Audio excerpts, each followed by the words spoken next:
namin ay pinamagatang kumusta na kabayan. Ito lang, ito ay sinulat nung nakaraang buwan lang. No? Ito'y tungkol sa 3 Pilipino na namatay 3 weeks ago sa Alberta, Canada. So, sinulat ito ng isang migrante, member ng Migrante Alberta, Migrante Youth, si Elena Sebastian, na pagbibigay pugay dito sa 4 na migrante na namatay. Yung kanilang sasakyang sinasakyan ay bumangga sa isang trailer truck, no, during winter. At ang isa sa mga naging problema namin, actually isa sa mga naging bahagi ang Migrante International sa pagtutulak sa repatriation nila, dahil ang gusto po ng konsulado ay mag-raise ng pera ang komunidad para pabalikin yung kanilang bangkay. Pero syempre pinutulan natin ito at nakipag-ugnayan tayo dito para makatulong sa kanilang repatriation. Nung December 11 lang nakauwi yung bangkay. So, ito po yan. Kumusta ka na, kababayan? Kumakayod kalabaw araw-araw, sahod na hindi gumagalaw, makasakto sa buhay sa ibang bansa at sa bayan.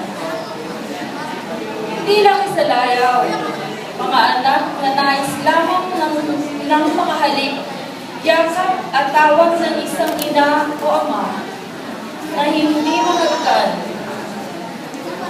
Magtiis muna, anak, babalik ako riyan.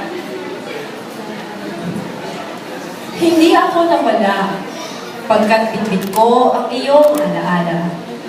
Ang matamis mong ngiti, pagod na mga mata, hingal na boses, at ang tumatandang mukha na hindi alintana ang pagod at pag-isa. Nais ko lamang sumaya, kapiling ng mga kaibigang masasabing karamay sa buhay. Sa malamig na lugar na pinalalamig ang nararamdaman, pero nananatiling matatag sa kabila ng hirap na dinaranas, sa trabaho at sa pagpapanatili ng buong pamilya.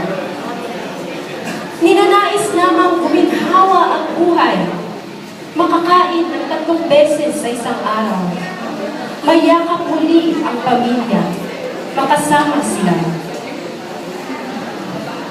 Ngunit naglaho ang lahat at wala sa plano ko na mawala ang linyang tinatahak, lumaragasa ang aking sinasakyan kasama ang ibang mga kababayan, kaibigan at kinikilalang pamilya, walang nagnais. Ang hindi na madatna ng sikat ng araw, magkayon, mistulang kalabaw, at hindi na kita madalaw ng aking mga mata, ng aking mga bisig, sa aking asawa, anak, kapatid, at nawalang pamilya.